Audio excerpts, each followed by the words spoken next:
പരിശുദ്ധാത്മാവിന്റെ നാമത്തിൽ ആമേൻ. അമ്മേ പരിശുദ്ധ അമ്മേ, അമ്മേ പരിശുദ്ധമേ, ദൈവമാതാവേ, കൃപാസനത്തിലൂടെ ഞങ്ങളുടെ ദേശത്തിനും അമ്മ മധ്യസ്ഥം തേടി തന്ന എല്ലാ അനുഗ്രഹങ്ങൾക്കും കൃപകൾക്കും ഞങ്ങളിപ്പോൾ ഹൃദയം നിറഞ്ഞ നന്ദി പറയുന്നു. അമ്മേ പരിശുദ്ധമേ, ദൈവമാതാവേ, 2004 ഡിസംബർ 7 ഉച്ചകഴിഞ്ഞ് 2:30 കൃപാസനത്തിൽ സംഭവിച്ച അമ്മയുടെ പ്രത്യക്ഷപ്പെടലിനെ കുറിച്ച് തിരുസഭയ്ക്ക് സമർപ്പിച്ചിരിക്കുന്ന പഠനരേഖകളുടെ സഭാത്മകമായ പഠനം ആരംഭിക്കുവാൻ ഞങ്ങൾ പ്രാർത്ഥിക്കുന്നു. അമ്മേ പരിശുദ്ധമേ, ഭൂസ്വർലോകങ്ങളുടെ രാജ്ഞിയായ അങ്ങേയ്ക്ക് ഭൗമസംരക്ഷണത്തിനായി പ്രപഞ്ചപ്രകൃതിയെ തന്നെ തിരുസഭ പ്രതിഷ്ഠിക്കുവാൻ ഈ പ്രത്യക്ഷീകരണം വഴി ഇടയാക്കണമേ. പരിശുദ്ധമേ, ജപമാല മാതാവേ, സകല കൃപാസനം പ്രാർത്ഥനയോടും ചേർത്ത് ഞങ്ങളിപ്പോൾ പ്രാർത്ഥിക്കുന്ന ഈ കുടുംബത്തിന്റെ പ്രത്യേക നിയോഗം പറ മക്കളെ.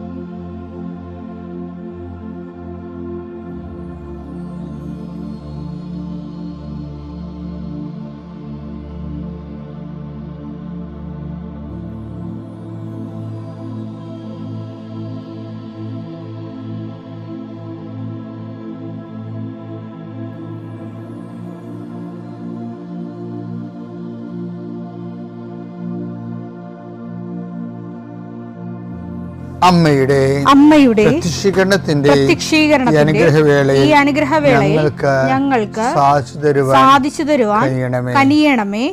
ആമേൻ. വിശ്വാസ പ്രമാണം. സർവശക്തനായ പിതാവും ആകാശത്തിന്റെയും ഭൂമിയുടെയും സൃഷ്ടാവുമായ ദൈവത്തിൽ ഞാൻ വിശ്വസിക്കുന്നു. അവിടുത്തെ ഏകപുത്രനും ഞങ്ങളുടെ കർത്താവുമായ ഈശോമിശിഹായിലും ഞാൻ വിശ്വസിക്കുന്നു. ഈ പുത്രൻ പരിശുദ്ധാത്മാവിനാൽ ഗർഭസ്ഥനായി കന്യകാമറിയത്തിൽ നിന്ന് പിറന്ന് പൊന്തിയോസ് പീലാത്തോസിന്റെ കാലത്ത് പീഡകൾ സഹിച്ച് കുരിശിൽ തറയ്ക്കപ്പെട്ട് മരിച്ച് അടക്കപ്പെട്ട് പാതാളങ്ങളിൽ ഇറങ്ങി മരിച്ചവരുടെ ഇടയിൽ നിന്ന് 3-ാം നാൾ ഉയർത്ത് സ്വർഗത്തിലേക്ക് എഴുന്നള്ളി സർവശക്തിയുള്ള പിതാവായ ദൈവത്തിന്റെ വലതുഭാഗത്തിരിക്കുന്നു. അവിടെ നിന്ന് ജീവിക്കുന്നവരെയും മരിച്ചവരെയും വിധിക്കുവാൻ വരുമെന്നും ഞാൻ വിശ്വസിക്കുന്നു. പരിശുദ്ധാത്മാവിലും ഞാൻ വിശ്വസിക്കുന്നു. വിശുദ്ധ കത്തോലിക്കാ സഭയിലും പുണ്യവാന്മാരുടെ ഐക്യത്തിലും പാപങ്ങളുടെ മോചനത്തിലും ശരീരത്തിന്റെ ഉയർപ്പിലും നിത്യമായ ജീവിതത്തിലും ഞാൻ വിശ്വസിക്കുന്നു. ആമേൻ. സുഖസ്ഥനായ ഞങ്ങളുടെ പിതാവേ, അങ്ങയുടെ നാമം പൂജിതമാകണമേ. അങ്ങയുടെ രാജ്യം വരണമേ. അങ്ങയുടെ തിരുമനസ് സ്വർഗത്തിലെ പോലെ ഭൂമിയിലുമാകണമേ. അന്നു വേണ്ടുന്ന ആഹാരം ഇന്ന് ഞങ്ങൾക്ക് തരണമേ. ഞങ്ങളോട് തെറ്റ് ചെയ്യുന്നവരോട് ഞങ്ങൾ ക്ഷമിക്കുന്നത് പോലെ ഞങ്ങളുടെ തെറ്റുകൾ ഞങ്ങളോടും ക്ഷമിക്കണമേ. ഞങ്ങളെ പ്രലോഭനത്തിൽ ഉൾപ്പെടുത്തരുതേ, തിന്മയിൽ ഞങ്ങൾ രക്ഷിക്കണമേ. ആമേൻ. നന്മ നിറഞ്ഞ മറിയമേ, സ്വസ്തി. കർത്താവ് അങ്ങയുടെ കൂടെ സ്ത്രീകളിൽ അങ്ങ് അനുഗ്രഹിക്കപ്പെട്ടവളാകുന്നു. അങ്ങയുടെ ഉദരത്തിൻ ഫലമായി ഈശോ അനുഗ്രഹിക്കപ്പെട്ടവനാകുന്നു. പരിശുദ്ധ മറിയമേ, തമ്പുരാന്റെ അമ്മേ, പാപികളായ ഞങ്ങൾക്ക് വേണ്ടി ഇപ്പോഴും ഞങ്ങളുടെ മരണസമയത്തും തമ്പുരാനോട് അപേക്ഷിക്കണമേ. ആമേൻ. കർത്താവേ, നിന്റെ ഉന്നതമായ നാമത്തിന് സ്തോത്രം ചെയ്യുന്നു. കർത്താവേ, നിന്റെ വിശുദ്ധ പൗരോഹിത്യത്തെ മഹത്വപ്പെടുത്തണമേ. കർത്താവേ, സഭയിലുള്ള സാന്നിധ്യം പ്രകടമാക്കണമേ. 40 വർഷം ഞാൻ അർപ്പിച്ച കുർബാന്റെ യോഗ്യതയാൽ കൃപാസ്ഥാന ജീവനോടെ പ്രത്യക്ഷപ്പെട്ട മാതാവിൻ്റെ പ്രത്യക്ഷീകരണത്തിൻ്റെ യോഗ്യതയാൽ അൾത്താരയിൽ നടന്ന 10,000 ആരാധന ശക്തിയാൽ ദൈവവേദനെ നിന്നെയും നിന്റെ കുടുംബത്തെയും ഈശോ നാമത്തെ ആശീർവദിക്കുന്നു. ഇന്ന് നിന്റെ ജീവിതം അഭിമുഖീകരിക്കുന്ന എല്ലാ വിഷയങ്ങളും, നീ കണ്ടുമുട്ടുന്ന വ്യക്തികൾ, നീ ഭയക്കുന്ന വിഷയങ്ങൾ, ഇന്റർവ്യൂകൾ, ടെസ്റ്റുകൾ, യാത്ര ചെയ്തെത്തുന്ന ഇടങ്ങൾ, നിന്റെ ജോലിപ്പാടുകൾ, ശുശ്രൂഷ ഇടങ്ങൾ കർത്താവിൻ്റെ നാമത്തെ അനുഗ്രഹിക്കപ്പെടട്ടെ. സഞ്ചാരി മാതാവ്, സമയത്തിൻ്റെ അധികാരി, നിന്റെ ഉടമ്പടി വഴികളിലൂടെ നിന്നെ വേർപിരിയാതെ നിനക്ക് വേണ്ടി വാദിച്ചും നിന്നെ സപ്പോർട്ട് ചെയ്തും നിനക്ക് വേണ്ടി നീ ചെയ്യാനുള്ള ജോലി ഏറ്റെടുത്തു. നിന്നെ സന്ധിക്കട്ടെ ദൈവവേദലെ. മനസ്സ്, ശരീരം, ആരോഗ്യം, ഏതെല്ലാം മേഖലകളിൽ എൻ്റെ മക്കള് ഇന്ന് ഞെരുങ്ങുകയോ വിഷമിക്കുകയോ ചെയ്യുന്നുണ്ടെങ്കിൽ കർത്താവിൻ്റെ രക്തം നിങ്ങൾ തളിക്കപ്പെടട്ടെ. യേശുവിൻ്റെ നാമത്തിൽ വിങ്ങുന്ന മനസ്സാണ് നിങ്ങളുടെ എങ്കിൽ, സാമ്പത്തിക തകർച്ച ഉള്ളത് കാരണം, ചെയ്തുകൊണ്ടിരിക്കുന്ന കാര്യങ്ങൾ മുടങ്ങിപ്പോയത് കാരണം, വരുമാന സ്രോതസ് അടഞ്ഞു പോയത് കാരണം, പഠിക്കേണ്ട കാര്യങ്ങളും വിസ പ്രോസസ്സിങ്ങും, നാട്ടിലുള്ള പരീക്ഷകളും ടെസ്റ്റുകൾ, പരീക്ഷ ഫലങ്ങൾ പ്രതീക്ഷിക്കുന്നവരെ, എൻ്റെ വിഷയത്തിന് PSC ടെസ്റ്റ് പിടിച്ചെന്നെങ്കിലും ആഗ്രഹിക്കുന്നവരെ, അതെല്ലാം ഈ ഒറ്റ പ്രാർത്ഥനയുടെ ദൈവത്തിലെ നിന്നെ ദൈവം ഏറ്റെടുക്കുകയും നിൻ്റെ ആവശ്യങ്ങൾ അറിഞ്ഞ് നിന്നെ സന്ധിക്കുകയും ചെയ്യും. നീ കടം കൊടുത്തിട്ടുള്ളവർ, അത് കിട്ടാത്തവർ, നിന്നോട് കടം വാങ്ങിച്ചിട്ടുള്ളവർ, അത് തരാത്തവർ, എല്ലാം കൊണ്ട് നീ ഞെരുങ്ങുന്ന വിഷയങ്ങളെല്ലാം കൃപാസ്ഥാനത്താരെ ജീവനോടെ പ്രത്യക്ഷപ്പെട്ട പരിശുദ്ധ അമ്മ നിൻ്റെ ഇന്നിൻ്റെ സങ്കടങ്ങളെ കണ്ണുനീരിനെ ഏറ്റെടുക്കുകയും എൻ്റെ ഈശോയുടെ നാമത്തിൽ ഞാൻ നിന്നെ ആശീർവദിക്കുകയും നീ ശക്തിപ്പെട്ട് രാത്രി തിരിച്ചെത്തുന്നവരെ കർത്താവിൻ്റെ കൃപ നിന്നെ പിന്തുടരട്ടെ. പിതാമ്പുത്രനും പരിശുദ്ധാത്മാശ്വര നീക്കുക. ആമേൻ. എൻ്റെ പ്രിയപ്പെട്ടവരെ, നമ്മൾ പറയണത് സ്മാർട്ട് സ്പിരിച്വാലിറ്റിയാണ് ഉടമ്പടി. ഉടമ്പടിയിൽ എക്സ്പെക്ടേഷൻസ് ഉണ്ട്, അതായത് പ്രാവീണ്യം, നൈപുണ്യം എന്നൊക്കെയാണ് അർത്ഥം. അതിൻ്റെ അകത്തൊരു ഞാൻ അനുതാപത്തെക്കുറിച്ച് ഇന്നലെ പറഞ്ഞത്. ഇന്ന് പറയാൻ പോണത് ഇതിൻ്റെ പ്രൊഫഷണലിസമാണ്. പക്ഷെ എന്ന് പറയുമ്പോൾ മിടുക്ക്, കാര്യക്ഷമത എന്നൊക്കെ പറയും. ഉടമ്പടി മിടുക്കോട് ചെയ്യുന്നതും മിടുക്കുള്ള ഉടമ്പടി ജീവിതം, കാര്യക്ഷമമുള്ള ഉടമ്പടി ജീവിതം. അതെന്താണ്? ആദ്യം നമ്മൾ ചെയ്തത് അനുദപിക്കുക, സുവിശേഷത്തിൽ വിശ്വസിക്കുക. അതാണ് എൻ്റെ എക്സ്പെക്ടേഷൻ. പ്രൊഫഷണലിസം പറയുന്നത് എന്താണ്? അവൻ പറയണ പോലെ ചെയ്യാനാണ് അതിൻ്റെ അകത്ത് പ്രൊഫഷനായിട്ടുള്ളത്. അത് ബൈബിളിൻ്റെ ഡൈനാമിക്സ് പ്രിൻസിപ്പിളാണ്. എന്താണ് ഈശോ പറഞ്ഞില്ലേ, നിത്യജീവൻ പ്രാപിക്കാൻ പോലും ഉടമ്പടിയാണ് ഇവിടെ പ്രോബലാണുള്ളത്. എന്താണ്? നീയും പോയി അതുപോലെ ചെയ്യുക. അതല്ലേ ലൂക്ക 10:37. ലൂക്ക 10:37. യേശു പറഞ്ഞു നീയും പോയി അതുപോലെ ചെയ്യുക. അതാണ് വിഷയം. ഓക്കെ, ഇതിന്റെ പ്രൊഫഷണലിസം ഇരിക്കണതാണ്. നീയും പോയി അതുപോലെ ചെല്ലുക എന്നല്ല. എന്താ വേണ്ടത്? നിത്യജീവൻ പ്രാപിക്കാൻ വേണ്ടി പോരും. അനുദിന ജീവിതമാണ്. അവർക്ക് വീഞ്ഞില്ലെന്ന് പറഞ്ഞപ്പോൾ അമ്മ എന്താ പറഞ്ഞത്? അവൻ പറയണ പോലെ ചെയ്യുക, ചെയ്തോളാമെന്നാണ് നമ്മൾ ഉടമ്പടി എടുക്കണത്. ഇനി അത് അനുദിന ജീവിതം. വീഞ്ഞില്ല, വീടില്ല, ജോലിയില്ല, വിവാഹം നടക്കണില്ല, മക്കളില്ല എന്ന് പറഞ്ഞാൽ അനുദിന ജീവിതം. നിത്യജീവിതം എന്താ? ഞാൻ നിത്യജീവൻ പ്രാപിക്കാൻ ഞാൻ എന്ത് ചെയ്യണം? അപ്പോൾ പറഞ്ഞ് നിന്നെ എല്ലാത്തിനും ദൈവത്തെ സ്നേഹിക്കുക, നിന്നെപ്പോൾ നിൻ്റെ അയൽക്കാരനെ സ്നേഹിക്കുക. അപ്പോൾ ആരാണ് എൻ്റെ അയൽക്കാരനെ? അവൻ ചെയ്യും. അപ്പോൾ പറയും, ഒരു മനുഷ്യൻ ജെറുസലേമിൽ നിന്ന് ജെറിക്കോയിലേക്ക് പോവുകയായിരുന്നു. പിന്നെ സംഭവിച്ച കാര്യങ്ങൾ നിങ്ങൾക്കറിയാം. അപ്പോൾ അവസാനം ഈശോ പറയും, ഇതിലെ ആരാണ് അയൽക്കാരൻ? അപ്പോൾ പറയും, ആ സമരക്കാരനല്ലേ ആ രക്തവഗ്രഹ മരണവേദന അനുഭവിച്ച മനുഷ്യൻ സത്യത്തിൽ കൊണ്ടുപോയത്, അവനാണ് അയൽക്കാരൻ. അപ്പോൾ ഈശോ പറയും, നീയും പോയി അതുപോലെ ചെയ്യുക. അപ്പോൾ ഉടമ്പടി എന്ന് പറഞ്ഞാൽ അതാണ്. അനുദിന ജീവിതത്തിനും നിത്യജീവിതത്തിനും ഇതിൻ്റെ പ്രൊഫഷണലിസം എന്ന് പറഞ്ഞാൽ എന്താണ്? ചെല്ലുകയല്ല, ചെയ്യുകയാണ്. ആര് കൃത്യമായിട്ട് വചനാധിഷ്ഠിതമായിട്ട് ചെയ്യുന്നുവോ അതിനാണ് ഇതിൻ്റെ അകത്ത് വരുന്ന മിടുക്ക് വരണം. അവനാണ് മിടുക്ക് വരണത്. അതിലാണ് അതിൻ്റെ അകത്ത് വരുന്ന ഉടമ്പടി കാര്യക്ഷമമായിട്ട് പ്രവർത്തിക്കുന്നത്. ഫാത്തിമ, ഞാൻ കൊല്ലത്തുനിന്ന് വരുന്നു. ഇതെൻ്റെ ഉമ്മയുടെ പേര് നസീമ. ഞാൻ 2022 ഉടമ്പടി ആദ്യമായിട്ട് എടുക്കുന്നത്. അപ്പം ഞാൻ എക്സാമിൻ്റെ കാര്യങ്ങളും അതൊക്കെയാണ് അതും 6 നിയോഗങ്ങൾ വെച്ചിട്ട് ഏറ്റവും പ്രധാനപ്പെട്ട ഒരു നിയോഗമായിരുന്നു. എൻ്റെ വീട്ടിൽ 2 മരങ്ങളുണ്ടായിരുന്നു. അത് ഭയങ്കര വലിയ, നമ്മൾ വന്ന സമയം തൊട്ടേ ഉള്ളതാണ്. അത് വസ്തു ഉള്ള സമയത്തും ആൾക്കാർ അത് മുറിക്കാൻ വേണ്ടിയിട്ടൊക്കെ നോക്കിയിട്ട് അന്നും പറ്റിയിട്ടില്ലായിരുന്നു.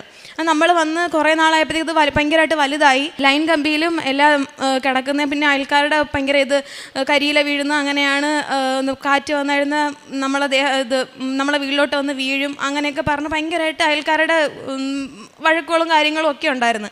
അങ്ങനെ നമ്മൾ ഒരുപാട് മരം വെട്ടുകാരുടെ അടുത്ത് ഇങ്ങനെ പറഞ്ഞത് കണക്ക് വന്ന് നോക്കൂ ഇതണക്കെന്ന് പറഞ്ഞു. അങ്ങനെ ഒരുപാട് പേര് വന്ന് വന്നിട്ട് പറഞ്ഞ് നിങ്ങളിപ്പോൾ മരം മുറിക്കുകയാണെങ്കിൽ ഒന്നെങ്കിൽ നിങ്ങളുടെ വീടിൻ്റെ ഷെയ്ഡ് പൊട്ടിപ്പോവും, അല്ലെങ്കിൽ ഈ മതിലിന് എന്തെങ്കിലും പറ്റും, അല്ലെങ്കിൽ അയൽക്കാരുടെ വീട് അങ്ങനെ എന്തെങ്കിലുമൊക്കെ അപകടങ്ങളുണ്ടാവും, അതുകൊണ്ട് ഞങ്ങളെ കൊണ്ട് പറ്റത്തില്ല, ഭയങ്കര റിസ്ക്കുള്ള പരിപാടിയാണെന്ന് പറഞ്ഞു.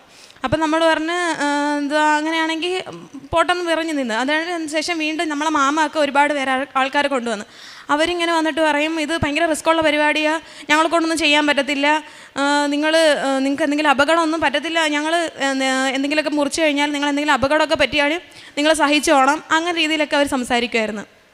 എന്നിട്ട് പറഞ്ഞ് ഇപ്പോൾ മരം മുറിക്കുകയാണെങ്കിൽ ഒന്നെങ്കിൽ മതിൽ അല്ലെങ്കിൽ അപ്പുറത്തവരുടെ വീടൊക്കെ എന്തെങ്കിലുമൊക്കെ കുഴപ്പം വരും, അതിനേക്കാളും നല്ലത് അങ്ങനെ തന്നെ നിൽക്കുന്നതായിരിക്കും നല്ലതെന്ന് പറഞ്ഞു. അങ്ങനെ നമുക്ക് ഭയങ്കര സങ്കടം, മഴയൊക്കെ വരുമ്പോൾ ഭയങ്കരമായിട്ട് ആടി ഒലഞ്ഞ് ഒരുമാതിരി ആവും. അങ്ങനെ നമ്മൾ എപ്പോഴും ഉടമ്പടി വന്ന സമയം തൊട്ടേ നമ്മളിങ്ങനെ പുതുക്കുന്ന സമയത്ത് വീണ്ടും ഇങ്ങനെ റീ ആയിട്ട് വെച്ചുകൊണ്ടേയിരിക്കും, ഇങ്ങനെ മാതാവേ ഇതണക്ക് എങ്ങനെയെങ്കിലും മരങ്ങളൊന്നും മുറിച്ച് മാറ്റണേ എന്നൊക്കെയുള്ള രീതിയിൽ. അങ്ങനെ ഈ ജാനുവരി 2026 ജാനുവരി 3-ന് ഡിസംബർ 2025 ഡിസംബർ 28-ാം തീയതിയൊക്കെ ആയപ്പോഴത്തേക്ക് അപ്പുറത്ത് വീട്ടിൽ പുതിയ താമസക്കാർ വന്നു. അപ്പോൾ അവർ പറഞ്ഞ് ഇത് കണക്ക് ഈ മരം ഇങ്ങനെ നിൽക്കുന്നല്ല, മരം മുറിക്കാൻ നിങ്ങൾ നോക്കുന്നില്ലേന്ന് പറഞ്ഞു. അപ്പം ഞങ്ങൾ പറഞ്ഞു ഇത് കണക്ക് ഒരുപാട് പേര് വന്ന് പക്ഷെ നമ്മളെ കൊണ്ടൊന്നും പറ്റുന്നില്ല, അവരൊക്കെ ഇങ്ങനെ പറയുന്നത് കണക്ക് ഭയങ്കര അപകടങ്ങളുണ്ടാവും, പിന്നെ അവർ വരുന്നവരെല്ലാം ചോദിക്കുന്ന 20,000 രൂപ അല്ലെങ്കിൽ 18,000 രൂപ ഒക്കെ കൊടുത്താലേ ഇത് മരം മുറിച്ച് മാറ്റത്തോളൂ, എന്നാലും അവരൊരു ഇത് പറയുന്നില്ല, ഒരു അപകടം കൂടാതെ ഒന്നും ഞങ്ങൾക്ക് ചെയ്തു തരാൻ പറ്റുന്നുള്ള രീതിയിലൊന്നും അവർ പറയുന്നില്ല. എന്നിട്ട് അങ്ങനെയൊക്കെ പറയുന്നത് ഇങ്ങനെ നമ്മൾ അവരുടെ അടുത്ത് പറഞ്ഞു. അപ്പോൾ ആ കാക്ക പറഞ്ഞ് എൻ്റെ കയ്യിലൊരാളുണ്ട്, ഞാൻ അവരുടെ അടുത്ത് പറയാമെന്ന് പറഞ്ഞു. അങ്ങനെ അവർ പിറ്റേന്ന് വന്ന് അവർ ഞങ്ങളുടെ അടുത്ത് ഇങ്ങനെ വന്നിട്ട് പറഞ്ഞ് ഞങ്ങൾ നാളെ വന്ന് ഞങ്ങൾ മുറിക്കും എന്നിങ്ങനെ പറഞ്ഞു. പൈസയോ കാര്യങ്ങളോ ഒന്നും നമ്മുടെ അടുത്ത് ചോദിച്ചില്ല. എന്നിട്ട് ഞാനത് ഞങ്ങൾ പറഞ്ഞ് ഇത് കണക്ക് കുറേ പേര് വന്ന് നോക്കിയിട്ട് പോയതാ, അവരൊക്കെ ഇങ്ങനെ പറഞ്ഞു ഭയങ്കരമായിട്ട് അപകടങ്ങളുണ്ടാവും, മതിലിടിഞ്ഞ് വീഴും, നമ്മളെ വീട് ഇടിഞ്ഞു വീഴും എന്നൊക്കെയാണ് പറഞ്ഞത് എന്ന് പറഞ്ഞു.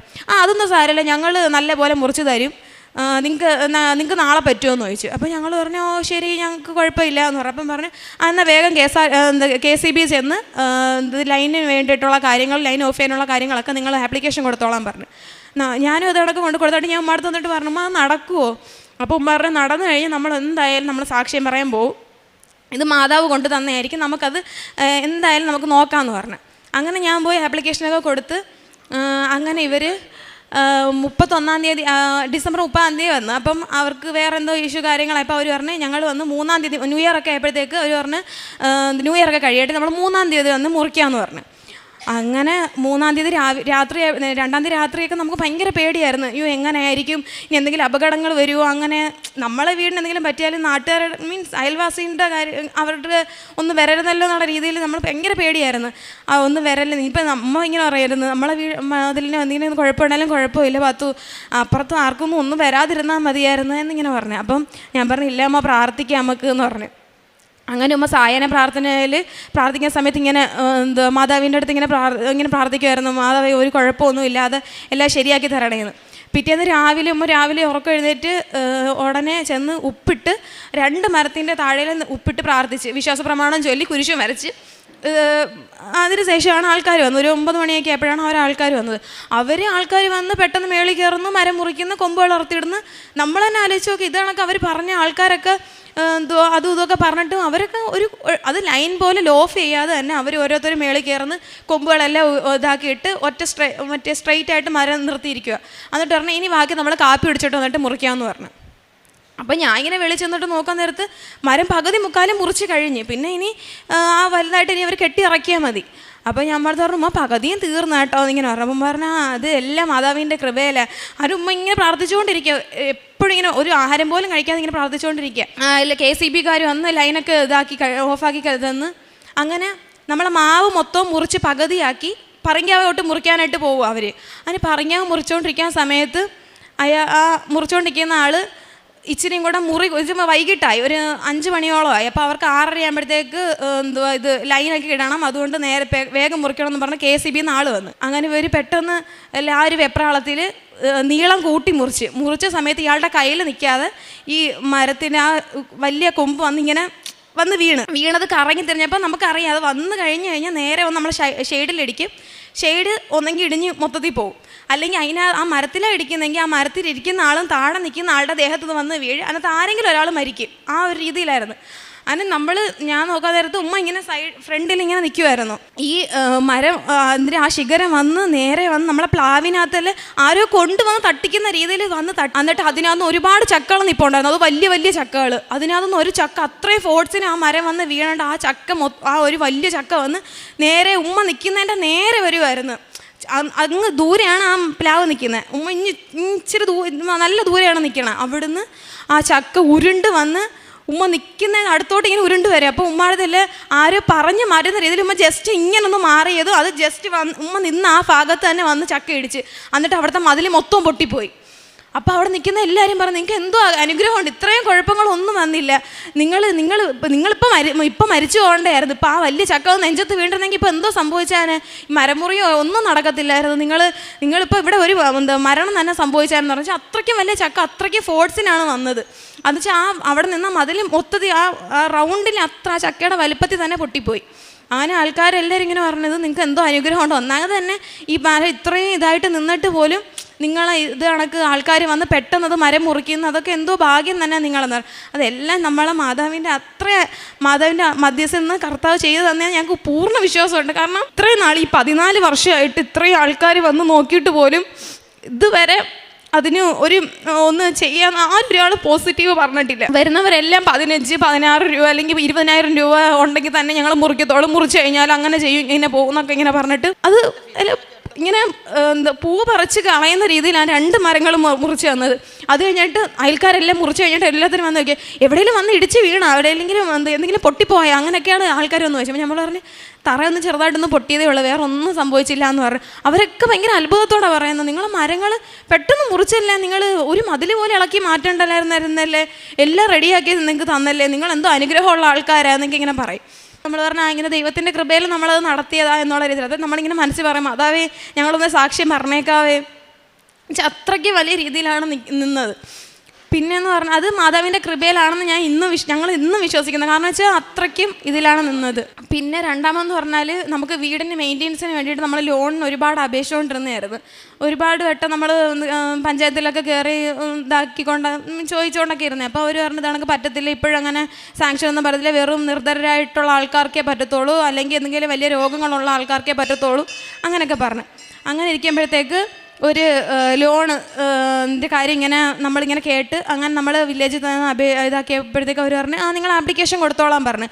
അത് നമ്മൾ ആപ്ലിക്കേഷൻ കൊണ്ട് ഇവിടെ കളക്ടറേറ്റിൽ കൊണ്ട് കൊടുക്കും. അപ്പോൾ അവർ പറഞ്ഞു ഒരുപാട് പേരുണ്ട്, പക്ഷേ നിങ്ങൾക്കിപ്പോൾ എന്താണ് വേണ്ടത്? അപ്പോൾ ഞങ്ങൾ പറഞ്ഞു ഇതാണക്ക് ഞങ്ങളെ കട്ടളകളും കാര്യങ്ങളും ഒക്കെ പോയിരിക്കുക. അപ്പം പറഞ്ഞു ഇതിനേക്കാളും വലിയ കുറേ പേര് വന്നിട്ടുണ്ട്, എന്തായാലും ഇതിനകത്ത് നോക്കാം എന്നുള്ള രീതിയിൽ അവർ വെച്ച്. പക്ഷേ നമുക്ക് ഇത്രയും പേരിനകത്ത് 10 പേർക്കെങ്ങാണ്ടുള്ള ആ ലോൺ സാങ്ഷൻ ആവുന്നത്. അപ്പം നമുക്കതിനകത്ത് നിന്ന് അത് സാങ്ഷനായും ചെയ്ത് നമുക്ക് ലോണിൻ്റെ പൈസ കിട്ടുകയും ചെയ്ത്. നമ്മളത് ഒട്ടും വിചാരിച്ച കാര്യമല്ല അത് കിട്ടുമെന്നുള്ള രീതിയിൽ.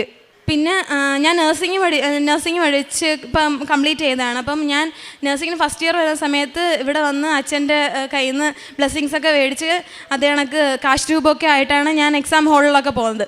അപ്പോൾ ക്ലാസ്സിലെ പിള്ളേരൊക്കെ പറയും നിനക്ക് ഇത്ര ഭയങ്കര വിശ്വാസമാണോ മാതാവിനെ, നമ്മൾ ക്രിസ്ത്യാനിയാണ്, ഞാൻ ക്രിസ്ത്യൻ കോളേജിലാണ് പഠിച്ചത്. അവൻ പറഞ്ഞു നിനക്ക് ഇത്ര വിശ്വാസമാണോ, ഞങ്ങൾക്ക് ഇല്ലാത്ത വിശ്വാസമാണല്ലേ നിനക്ക് എന്നിങ്ങനെ പറയും. അപ്പോൾ ഞാൻ പറഞ്ഞു എനിക്ക് ഭയങ്കര വിശ്വാസമാണ്, ഇങ്ങനെ കൃപാസന മാതാവിനെ എനിക്ക് ഭയങ്കര വിശ്വാസം, ഭയങ്കര ഇഷ്ടമാണെന്ന് പറഞ്ഞു. എക്സാമിന് പോകുന്ന സമയത്തൊക്കെ ഞാൻ എൻ്റെ ചെയറിൻ്റെ താഴെയായിട്ട് കയ്യിൽ ഉപ്പ് കൊണ്ടുപോയിട്ട് അവിടെ ഇങ്ങനെ ഉപ്പിട്ട് പ്രാർത്ഥിക്കും. എന്നിട്ട് ഞാൻ മാതാവ് എടുത്തോളം മാതാവേ ഇന്ന് വരുന്ന മിസ് അല്ലെങ്കിൽ എന്തെങ്കിലും ഒരു അടയാളം നീ ക്ലാസ് റൂമിൽ കാണിച്ചു തരണമെന്ന് പറയും. സൂക്ഷം പോലെ ഇപ്പോൾ 4 എക്സാം ഉണ്ടെങ്കിൽ ആ 4 സമയത്ത് മിസ്മാർ വരുന്ന ഒരാൾ എന്തെങ്കിലും ചാര കളർ ഡ്രസ്സായിരിക്കും, അല്ലെങ്കിൽ ഒരാൾ നീലയായിരിക്കും, അല്ലെങ്കിൽ ഒരാൾ പച്ച സാരി ആയിരിക്കും. അങ്ങനെ എന്തെങ്കിലും ഈ 4 ദിവസം അതേ കണക്കായിരുന്നു മിസ്മാർ വന്നപ്പോൾ സാരിയുടെ കളർമാർ. അപ്പോൾ നമ്മൾ വിചാരിക്കും അതേണക്ക് മാതാവ് വന്നിട്ടുണ്ട്, നീല സാരി കാണുമ്പോൾ നമ്മൾ മാതാവ് വന്നിട്ടുണ്ട്. അങ്ങനെ ലാസ്റ്റ് പരീക്ഷ ആയപ്പോഴ സമയത്ത് എൻ്റെ പ്രിൻസിപ്പളായിരുന്നു ഹോളിൽ നിന്ന്. അപ്പോൾ പ്രിൻസിപ്പൾ പറഞ്ഞു ഫാത്തിമ ഇവരെല്ലാവരും ക്രിസ്ത്യാനികൾ, അവർ ഉപ്പിട്ട് പ്രാർത്ഥിക്കുന്നത്, നീ എന്തിനെ ഉപ്പിട്ട് പ്രാർത്ഥിക്കുന്ന, നിനക്ക് ഇത്ര വിശ്വാസം? ഞാൻ പറഞ്ഞു അപ്പോൾ എൻ്റെ കയ്യിൽ കൊന്തയും കാശ് രൂപ ഒക്കെ ഉണ്ട്. അപ്പോൾ ഞാൻ പറഞ്ഞു ഇതാണെങ്കിൽ എനിക്ക് ഭയങ്കര വിശ്വാസമാണ് മാതാവിനെ എന്ന് പറഞ്ഞു. അപ്പം ഞാൻ ഇങ്ങനെ ചിരിച്ചുകൊണ്ട് പറഞ്ഞു മാതാവ്. അപ്പം പറഞ്ഞു ജയിക്കാൻ വേണ്ടിയിട്ടായിരിക്കും എന്ന് പറഞ്ഞു. ഞാൻ പറഞ്ഞു അങ്ങനെയല്ല, എനിക്ക് ഭയങ്കര ഇഷ്ടമാണ്, എൻ്റെ കൂടെ ഉള്ളതാണെങ്കിൽ എനിക്ക് എപ്പോഴും ഫീൽ ചെയ്യും അതുകൊണ്ടാണ് ഞാൻ ഇത് എപ്പോഴും കൊണ്ട് നടക്കുന്നതെന്ന് പറഞ്ഞു. അപ്പോൾ ഞാൻ പറഞ്ഞു, എന്നിട്ട് ഞാൻ ഇങ്ങനെ മാഡത്തിൻ്റെ അടുത്ത് പറഞ്ഞു, മാഡം നോക്കിയാൽ നമ്മളെ ക്ലാസ്സിലുള്ള ഞങ്ങൾ ഈ ഇരിക്കുന്ന എല്ലാവരും പാസ്സാവുമെന്ന് പറഞ്ഞു. റിസൾട്ട് വന്നപ്പോൾ നമ്മളെല്ലാവരും പാസ്സായി. നമ്മളെല്ലാവരും അത് ഭയങ്കര ഇതായിരുന്നു. അപ്പം നമ്മൾ അതിന് ശേഷം മാർക്ക് ലിസ്റ്റ് മേടിക്കാൻ ചെന്നപ്പോഴത്തേക്ക് മാഡം എൻ്റെ അടുത്ത് വെച്ചത്, നീ അന്ന് പറഞ്ഞ സത്യമായിരുന്നല്ലേ, നിങ്ങൾ ക്ലാസ്സിലെ എല്ലാവരും പാസ്സായല്ലേ എന്ന് പറഞ്ഞപ്പോൾ ഞാൻ പറഞ്ഞു, അതെനിക്ക് വിശ്വാസം ഉണ്ടായിരുന്നു, ഞാൻ അതിനായിരുന്നു ഉപ്പിട്ട് പ്രാർത്ഥിച്ചത്, എനിക്ക് അത്രയ്ക്ക് വിശ്വാസം ഉണ്ടായിരുന്നു എന്ന് പറഞ്ഞു. എന്നിട്ട് നമ്മൾ പ്രാക്ടിക്കൽ സൈഡ് പോകുമ്പോൾ എനിക്ക് ഭയങ്കര പേടിയായി. പ്രൊസീജിയർ ചെയ്യുമ്പോഴത്തേക്ക് എനിക്ക് കൈയൊക്കെ വിറയ്ക്കും. അങ്ങനെ ഞാൻ എപ്പോഴും ഇങ്ങനെ കാശ് രൂപം കൊണ്ടാണ് പോകുന്നത്. അപ്പോൾ ഞങ്ങൾ ബസ്സിൽ കമ്മ്യൂണിറ്റി പോസ്റ്റിങ്ങിന് വന്ന് ബസ്സിൽ ഇറങ്ങുന്ന സമയത്ത് ഞാൻ കാശ് രൂപം ഇങ്ങനെ മുറുക്കി പിടിച്ചുകൊണ്ട് ഇറങ്ങുന്നത്, മാതാവേ പാവം മേഡം ആയിരിക്കണേ എന്നൊക്കെ പറഞ്ഞു. നമ്മൾ ഇറങ്ങിയ ഉടനെ സ്പോട്ടിൽ കുറേ ചാര കളർ പ്രാവ് ഇങ്ങനെ പറഞ്ഞു. എപ്പോഴും എനിക്ക് മനസ്സിലായി മാതാവ് ഇവിടെ ഉണ്ട്, അപ്പോൾ ഇതെനിക്ക് കുഴപ്പമേ ഇല്ല. എന്നിട്ട് എനിക്കൊരു വീട് കിട്ടി. ആ വീടിൻ്റെ അകത്ത് മൊത്തം കൃപാസന മാതാവിൻ്റെ പടവും അങ്ങനെ അവർ ഭയങ്കരമായിട്ട് മാതാവിന് ഭയങ്കര വിശ്വാസം. അപ്പം ഞാൻ കാശ്രൂപത്തിൻ്റെ മറ്റേ കൊന്തിങ്ങനെ വെച്ച് അതിനകത്ത് കാശ്രൂപം കണ്ടപ്പോഴത്തേക്ക് ആ അമ്മച്ചി ചോദിച്ച്, ഇത് എന്താ മോൾ ക്രിസ്ത്യാനി ആയിരുന്നല്ലേ? ഇപ്പം ഞാൻ പറഞ്ഞ ഞാൻ ക്രിസ്ത്യാനി അല്ല, ഞാൻ മുസ്ലിമാണ്. പക്ഷെ കണ്ടാൽ തോന്നത്തില്ല, നിന്നെ കണ്ട ക്രിസ്ത്യാനിയായിട്ടേ തോന്നത്തോളം എന്ന് പറഞ്ഞു. ആ ആ വീട് മൊത്തം അവിടെ എവിടെ എല്ലാം നോക്കിയാലും മാതാവിൻ്റെ ഫോട്ടോകളാണ്. അപ്പോൾ ഞാൻ ഇങ്ങനെ പറയാം, അതാവുണ്ട് ഇനിയിപ്പോൾ ഒരു കുഴപ്പമില്ല. അത് കണക്ക് തന്നെ മേഡം ഭയങ്കര ചൂടത്തി മേഡമായിരുന്നു വന്നത്, ആ എക്സ്റ്റേണൽ മേഡം. എന്നിട്ട് അവർ എൻ്റെ അടുത്ത് മാത്രം ആ മേഡം ഞാൻ ചെയ്ത പ്രൊസീജിയറിന് ഞാൻ എന്തൊക്കെയോ മണ്ടത്തരങ്ങൾ കാണിച്ചു. പക്ഷേ അതെനിക്ക് മനസ്സിലായി ഞാൻ എന്തൊക്കെയോ മണ്ടത്തരങ്ങളാണ് കാണിക്കുന്നത്. പക്ഷേ അതൊന്നും അവർ മൈൻഡ് ചെയ്തില്ല. മൈൻഡ് ചെയ്യാതെ അവർ വേറെ എന്തൊക്കെയോ കോള് വന്ന് പെട്ടെന്ന് അവരങ്ങ് പോയി.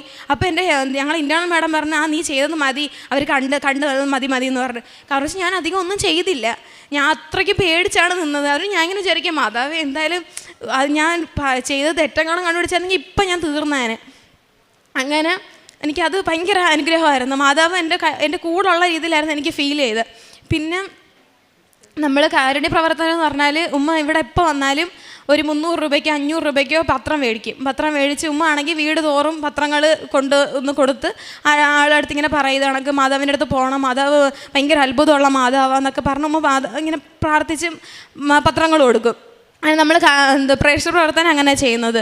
പിന്നെ ഇവിടുത്തെ അച്ഛൻ്റെ ടോക്ക് എപ്പോഴും ഉമ്മ ഒരാഴ്ചയിൽ ഒരു ദിവസം പോലും മുടങ്ങത്തില്ല. അതെല്ലാം കണ്ട് ഷെയർ ചെയ്തു, നമ്മൾ കുറേ ഫ്രണ്ട്സിനൊക്കെ ഷെയർ ചെയ്ത് കൊടുക്കും. പിന്നെ നമ്മൾ ഫുഡ് ആദ്യമേ നമ്മൾ വീട്ടിൽ നിന്ന് വെച്ച് വീട്ടിൽ നിന്ന് കൊല്ലത്ത് കൊണ്ടുപോയി അവിടെ ഉള്ള ആൾക്കാർക്കൊക്കെ ആയിരുന്നു നമ്മൾ വിതരണം ചെയ്യുന്നത്. പിന്നെ എനിക്ക് കോളേജിലൊക്കെ പോയി തുടങ്ങിയപ്പോഴത്തേക്ക് ലീവൊന്നും ഇല്ലാതെ വന്നപ്പോഴത്തേക്ക് നമ്മൾ വീടിനടുത്ത് തന്നെ ഉണ്ട് സ്നേഹ അലമാര എന്ന് പറയുന്ന ഒരു ഫുഡൊക്കെ കൊണ്ടുവെക്കുന്ന ഒരു സ്ഥലം. അങ്ങനെ നമ്മൾ അവിടെ കൊണ്ടുവന്ന് എല്ലാ മാസവും ഫുഡ് കൊണ്ടുവെക്കും. അതൊക്കെയാണ് നമ്മൾ ചെയ്യുന്നത്. നമ്മൾ പിന്നെ ചാരിറ്റബിൾ ഉണ്ട്, നമ്മൾ മയ്യനാട് ഒരു ചാരിറ്റബിൾ ട്രസ്റ്റ് ഉണ്ട്. അപ്പോൾ നമ്മൾ എല്ലാ മാസവും നമ്മൾ ഇന്ന് മിച്ചം പിടിക്കുന്ന പൈസ നമ്മൾ ഇതാക്കി വെച്ചിട്ട് നമ്മൾ വർഷം തോറും അവിടെ നമ്മൾ പൈസ കൊടുക്കും, നമ്മളെ കൊണ്ടാവുന്ന രീതിയിൽ നമ്മൾ കൊടുക്കും. പിന്നെ എല്ലാ മാതാവിൻ്റെ മധ്യസ്ഥയിൽ തിരുക്കുമാരൻ ചെയ്തതാണ് ഇപ്പോൾ 100% അതിനേക്കാളും കൂടുതൽ ഞാൻ വിശ്വസിക്കുന്നുണ്ട്. ഇനി ഈ ആൾക്കാർക്ക് മുന്നിൽ നിന്ന് എനിക്ക് സാക്ഷ്യം പറയാൻ പറ്റണമെന്നാണ് എൻ്റെ ആഗ്രഹം. 1000 നന്ദി മാതാവിനും കർത്താവിനും. എൻ്റെ മാതാവിനും എൻ്റെ സ്ത്രീകുമാരനും 1000 എനിക്ക് ഒരുപാട് കാര്യങ്ങളുണ്ട്. എനിക്കൊരുപാട് കാര്യം എൻ്റെ മാതാവും തിരുമാരനോട് സാധിച്ചു തന്നിട്ടുണ്ട്. ഇപ്പോൾ മോള് പറഞ്ഞതൊന്നുമല്ല, ചെറിയ കാര്യങ്ങൾ ഒരുപാട്. ഞാൻ മാതാവിനെയും കർത്താവിനെയൊക്കെ പ്രാർത്ഥിച്ചു തുടങ്ങിയിട്ട് 23 വർഷമായി. പിന്നെ ഇവിടെ ഉടമ്പടിയുടെ അപ്പോൾ 6-7 വർഷമായി. അങ്ങനെ എല്ലാം കൊണ്ട് എനിക്ക് നല്ല വിശ്വാസവും ഉറപ്പും എൻ്റെ കർത്താവ് എന്നെ കൈവിടത്തില്ല, എൻ്റെ മാതാവ് എന്നെ കൈവിടത്തില്ല. അതുകൊണ്ട് എനിക്ക് ഏത് സമയം ഇനിയും വന്ന് ഞാൻ സാക്ഷ്യം പറയും. ഇപ്പം ഞാൻ വീണ്ടും 6 നിയോഗങ്ങൾ വെച്ചിട്ടുണ്ട്. അത് നടത്തി തന്ന എൻ്റെ മാതാവിന് ഞാൻ വന്ന് സാക്ഷ്യം പറയും, എല്ലാം ചെയ്യും. കാരുണ്യപ്രവർത്തനവും എല്ലാം ഞാൻ ചെയ്യും. പത്രവും കൊണ്ട് ഇപ്പോഴും ഞാൻ വാങ്ങിച്ചിട്ടുണ്ട്, പത്രം കൊണ്ട് കൊടുക്കുകയും. തിരുകുമാരനും മാതാവിനും 1000 നന്ദി. ഹെബ്രായർക്ക് എഴുതിയ ലേഖനം 11-ാം അധ്യായം 16-ാം തിരുവചനം. ഇപ്പോഴാകട്ടെ അവർ അതിനേക്കാൾ ശ്രേഷ്ഠവും സ്വർഗീയവുമായതിനെ ലക്ഷ്യം വയ്ക്കുന്നു. അവരുടെ ദൈവം എന്ന് വിളിക്കപ്പെടുന്നതിൽ ദൈവം ലജ്ജിക്കുന്നില്ല. അവർക്കായി അവിടുന്ന് ഒരു നഗരം തയ്യാറാക്കിയിട്ടുണ്ടല്ലോ. ഫാത്തിമയുടെ വളരെ ശക്തമായ പ്രത്യക്ഷീകരണ സാക്ഷ്യമാണ് നാം ഇപ്പോൾ ശ്രവിച്ചത്. നമുക്കറിയാം, ഉടമ്പടിയെടുത്ത് ജീവിക്കുന്നവർക്കെല്ലാം ഈശോ നൽകുന്ന വലിയ വലിയ അനുഗ്രഹങ്ങൾ, അവരുടെ ജീവിതത്തിലേക്ക് ഈശോ പകരുന്ന അത്ഭുതങ്ങൾ നാം എപ്പോഴും ദിനം പ്രതി കേട്ടുകൊണ്ടിരിക്കുകയാണ്. 14 വർഷം കൊണ്ട് അവർ പരിശ്രമിച്ച ഒരു വലിയ സംഭവമായിരുന്നു അവരുടെ വീടിന് അടുത്തു നിന്ന് വീടിനോട് ചേർന്ന് 2 മരം മുറിക്കുക എന്നുള്ളത്. നല്ലിടയൻ്റെ ആ സങ്കീർത്തനം നാം വായിക്കുന്നത് പോലെ മരണത്തിൻ്റെ നിഴൽ വീണ ഒരു താഴ്വരയിലാണ് ഇവർ ജീവിച്ചിരുന്നത്. പക്ഷേ അവിടുത്തെ ചെങ്കോലും തണ്ടുമാണ് ഇവർക്ക് ധൈര്യം പകർന്നതെന്ന് ഏറ്റുപറയാൻ മാത്രം ശക്തമായ ഒരു സാക്ഷ്യം ഫാത്തിമയുടെ ഏറ്റുപറയുകയായിരുന്നു.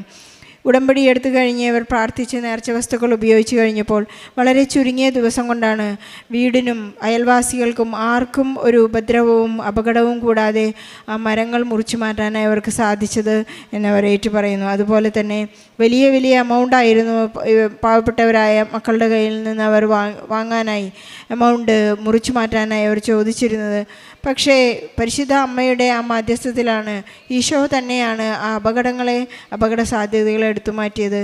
20,000 എന്നൊക്കെ പറഞ്ഞിരുന്ന എമൗണ്ട് മുറിച്ചു മാറ്റുന്ന സമയത്ത് വെറും 1,500 രൂപയ്ക്കാണ് അവർ ആ ഒരു വലിയ ജീവിതഭാരത്തെ പരിശുദ്ധ അമ്മ അവരിൽ നിന്ന് എടുത്തു മാറ്റാനായി ഈശോയിൽ നിന്ന് അനുഗ്രഹം പ്രാപിച്ചു കൊടുത്തത്. അതുപോലെ തന്നെ ഒട്ടും പ്രതീക്ഷിക്കാതെ തന്നെ വളരെ പെട്ടെന്ന് അവർക്ക് ലോൺ സാങ്ഷനായതിനെക്കുറിച്ച് ഫാത്തിമ ഏറ്റുപറയുകയായിരുന്നു. എത്ര തന്നെ വലിയ സങ്കടങ്ങളായാലും എത്ര പ്രതിസന്ധികളായാലും പരിശുദ്ധ അമ്മയ്ക്ക് കടന്നു ചെല്ലാനുള്ളൊരു വേദി നമ്മുടെ വിശ്വസ്തതയിൽ നമ്മൾ ഒരുക്കുകയാണെങ്കിൽ എപ്പോഴും ഉടമ്പടി പെട്രോൾ കത്തുന്നത് പോലെ കത്തും എന്ന് നമുക്കറിയാം. നഴ്സിങ്ങിൻ്റെ സമയത്ത് മകളിവിടെ നിന്ന് ബഹുമാനപ്പെട്ട ജോസഫ് അച്ഛനിൽ നിന്ന് കൈവയ്പ്പ് ശുശ്രൂഷ സ്വീകരിച്ചിട്ടാണ് മകളിവിടെ നിന്ന് പോയത്. ഈ ദിവസങ്ങളിൽ നാം കാണുകയാണ് +2, 10th കുട്ടികളെല്ലാം വന്ന് പ്രാർത്ഥിക്കുമ്പോൾ അച്ഛൻ അവരോടൊന്ന് മാത്രമേ പറയുന്നുള്ളൂ, മക്കളെ നിങ്ങൾ നന്നായി പഠിക്കുക, നിങ്ങൾക്ക് സാധിക്കുന്നത് പോലെ പഠിക്കുക, ബാക്കിയുള്ളത് അച്ഛൻ പ്രാർത്ഥിച്ച് നേടിത്തരാം എന്ന ഒരു വലിയ ഉറപ്പിലും ഒരു വലിയ ആശ്വാസത്തിലുമാണ് അച്ഛൻ നമ്മെ അനുഗ്രഹിച്ചുകൊണ്ട് പ്രാർത്ഥിച്ചു വിടുന്നത്. അച്ഛൻ്റെ ആ ഒരു കൈവെപ്പ് ശുശ്രൂഷയിൽ ഒരുപാട് ജന്മങ്ങളാണ് സൗഖ്യത്തിലും സമാധാനത്തിലുമൊക്കെ ജീവിക്കുന്നതെന്ന് നമുക്കറിയാം. നമുക്ക് ഈശോയ്ക്ക് അച്ഛന് വേണ്ടി നന്ദി പറയാം. അതുപോലെ തന്നെ ഇവർക്ക് എപ്പോഴും പരിശുദ്ധ അമ്മയുടെ സാമീപ്യമുണ്ടായിരുന്നു. ഇവരെ ഫാത്തിമയുടെ സാക്ഷ്യത്തിൽ നമുക്ക് മനസ്സിലാകുന്നത് ഈശോ എല്ലാവരെയും സ്നേഹിക്കും. ബഹുമാനപ്പെട്ട ജോസഫ് അച്ഛൻ പറയുന്ന ഒരു വലിയ ഫിലോസഫി അതാണ്, ഈശോ എല്ലാവരെയും സ്നേഹിക്കും, പക്ഷേ ഇഷ്ടപ്പെടുന്നത് വളരെ ചുരുക്കം പേര് മാത്രമേ ഉള്ളൂ. ഫാത്തിമയെ വളരെയധികം ഈശോ ഇഷ്ടപ്പെടുന്ന ഒരു അനുഭവം നമുക്ക് തോന്നുകയാണ്. അപ്പോൾ എല്ലാവരെയും ഈശോ ഇഷ്ടപ്പെടുവാനായിട്ട് നമുക്ക് പ്രാർത്ഥിക്കുകയും പരിശ്രമിക്കുകയും ചെയ്യാം. നമ്മുടെ ഉടമ്പടി വളരെ വിശ്വസ്തയോടുകൂടി മുന്നോട്ട് കൊണ്ടുപോകാനായിട്ട് നമുക്ക് പരിശ്രമിക്കുകയും ചെയ്യാം. ഫാത്തിമയുടെയും ഉമ്മയുടെയും ഈ സാക്ഷ്യത്തിന് ഈശോയ്ക്കും പരിശുദ്ധ അമ്മയ്ക്കും നല്ല ഒരു കൈയടി നൽകി. പേര് അർപ്പിത് ജോളി, ഞാൻ തോപ്പുംപടിയിൽ നിന്ന് വരുന്നു. എൻ്റെ അനുഭവം ഞാൻ ആദ്യം തൊട്ട് പറയാം. എൻ്റെ അനുഭവം സ്റ്റാർട്ടാവണ ജാനുവരിയിലാണ്, ലാസ്റ്റ് ഇയർ എന്ന് പറഞ്ഞാൽ കഴിഞ്ഞ വർഷം ജാനുവരി 2023 എൻ്റെ ജോലി നഷ്ടപ്പെടുന്ന രീതിയിലാണ് എൻ്റെ എല്ലാ കാര്യങ്ങളും തുടങ്ങിയത്. ജോലി നഷ്ടപ്പെടുന്ന എങ്ങനെയാണെന്ന് പറഞ്ഞു കഴിഞ്ഞാൽ എൻ്റെ ഓവർ കോൺഫിഡൻസ്, എനിക്ക് അവിടെ എനിക്ക് ഭയങ്കര ആയിട്ട് കാര്യങ്ങൾ അറിയാം എന്ന് പറഞ്ഞ് എൻ്റെ മാനേജേഴ്സിനൊക്കെ ഞാൻ പുച്ഛിച്ചൊക്കെയാണ് നിന്നത് എന്ന് പറഞ്ഞ് ഞാൻ ഭയങ്കര ഓവർ കോൺഫിഡൻ്റ് ആയിരുന്നു എല്ലാ കാര്യത്തിലും. അത് കുഞ്ഞിലെ തൊട്ട് ഞാൻ അങ്ങനെ ആയതുകൊണ്ട് ഞാൻ അങ്ങനെയാണ് ശീലിച്ചു വന്നത്. സോ ഞാൻ ആ ആറ്റിറ്റ്യൂഡ് എൻ്റെ മാനേജേഴ്സിനോടൊക്കെ കാണിച്ചപ്പം അവർക്ക് ഭയങ്കര ബാഡായിട്ട് ഫീൽ ചെയ്തിട്ട് ലാസ്റ്റ് ഞാൻ പറഞ്ഞു എനിക്ക് ജോലി വേണ്ട, എനിക്ക് ഞാൻ നോക്കിക്കോളാം, എനിക്ക് വേറെ എനിക്ക് കിട്ടിക്കോളും, എൻ്റെ കഴിവിനും ഇതിനും എനിക്ക് കിട്ടുമെന്ന് എനിക്ക് ഉറപ്പാന്നുള്ള രീതിയിൽ ഞാൻ ജോലിയിൽ നിന്ന് ഇറങ്ങി. അത് ജാനുവരി 6th ആയിരുന്നു ഞാൻ ജോലിയിൽ നിന്ന് ഇറങ്ങണേ. അത് ലാസ്റ്റ് ഇയർ 2023. അപ്പോൾ ഇറങ്ങിക്കഴിഞ്ഞിട്ട് ഞാൻ എൻ്റെ ഓവർ കോൺഫിഡൻസിൻ്റെ രീതിയിൽ ഞാൻ നല്ല രീതിയിൽ കഷ്ടപ്പെട്ട് എല്ലാ ആപ്ലിക്കേഷനും ലിങ്ക്ഡിനും ഏതൊക്കെ ജോബ് പോർട്ടലുണ്ടോ അതെല്ലാം ഞാൻ അടിച്ചു പറിച്ച് മൊത്തം ഞാൻ ആപ്ലിക്കേഷൻ കൊടുത്തു. പക്ഷേ എന്തായെന്ന് പറഞ്ഞു കഴിഞ്ഞാൽ ഒരെണ്ണം കൂടി എനിക്ക് കിട്ടിയില്ല. മോർ ദാൻ 100 ആപ്ലിക്കേഷൻ ഞാൻ കൊടുത്തു, പക്ഷേ 100 റിജക്ഷൻസാണ് എനിക്ക് കിട്ടിയത്. ഒരു രീതിയിലും എനിക്ക് മുന്നോട്ട് പോകാൻ പറ്റണില്ല. എല്ലാ സ്ഥലത്തും ഞാൻ എല്ലാവരുടെയും മുമ്പ് വെച്ച് ഞാൻ കളിയാക്കുന്ന ആളായിക്കൊണ്ടിരിക്കുക. എല്ലാ സ്ഥലത്തും ഞാൻ ഒരു കൊല്ലൂലാത്ത ആളായിക്കൊണ്ടിരിക്കുക ഏത് സാഹചര്യത്തിലും. പിന്നെ എൻ്റെ വീട്ടുകാരാണെങ്കിൽ തന്നെ പ്രഷർ, നാട്ടുകാരുടെ പ്രഷർ എല്ലാം കൂടി തലയിൽ കയറിയിട്ട് എനിക്ക് നെഗറ്റിവിറ്റി മാത്രമേ ഉള്ളായിരുന്നു, ഉള്ളിൽ പോസിറ്റിവിറ്റി ഇല്ലായിരുന്നു. അപ്പം ഞാൻ വിചാരിച്ചു എന്തായാലും ഇപ്പോൾ 2 വർഷം ഞാൻ വർക്ക് ചെയ്തു. സോ ഇപ്പോൾ തൽക്കാലത്തേക്ക് വേറെ എന്തെങ്കിലും നോക്കാം, കാരണം ഫുൾ റിജക്ഷൻ കിട്ടിയതുകൊണ്ട് നെഗറ്റിവിറ്റി മാത്രമേ ഉള്ളൂ. സോ ഞാൻ അങ്ങനെ ആലോചിച്ച് ഞാൻ അഡ്മിഷൻ നോക്കാമെന്ന് വെച്ചു പുറത്ത്. എന്തായാലും ഞാനിപ്പോൾ 25 years ആവാൻ പോണു. അപ്പോൾ ഞാൻ വിചാരിച്ചു 25 ബർത്ത്ഡേ എൻ്റെ വലിയ ആഗ്രഹമായിരുന്നു. 25ാമത്തെ ബർത്ത്ഡേ ഞാൻ പുറത്ത് ആഘോഷിക്കണമെന്ന് എൻ്റെ വലിയ ആഗ്രഹമായിരുന്നു.